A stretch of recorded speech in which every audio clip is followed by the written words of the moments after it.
Hi friends, இன்றைக்கி செவ்வாய்க்கிழமை மத்தியானம் நம்ம வீட்டில் என்னென்ன சமையல்ன்றதை பார்த்துடலாமா? இன்றைக்கி ஒரு ஹெல்த்தியான லஞ்சு தாங்க. வாங்க என்னென்னு பார்த்துடலாம். பாலக்கீரை பொரியல்,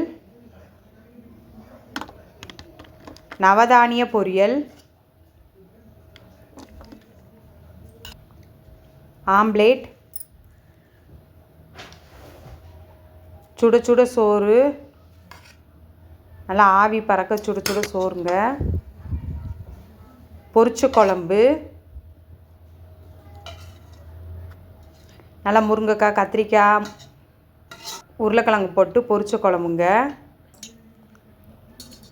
பீட்ரூட் ரசம்,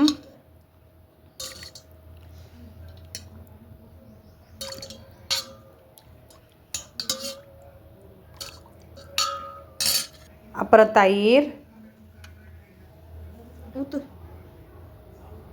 இது பயிர் வேக வச்ச தண்ணிங்க. நாங்கள் வேஸ்ட் பண்ண மாட்டோம், குடிச்சிருவோம் தண்ணியை. அவ்வளோதாங்க இன்றைக்கி நம்ம வீட்டில் மத்தியான சாப்பாடு. மனசு வயிறு நிறைய சாப்பாடு. வாங்க சாப்பிட்லாம். திரும்பவும் நாளைக்கு ஒரு வீடியோவில் பார்க்கலாம். பாய் மக்களே.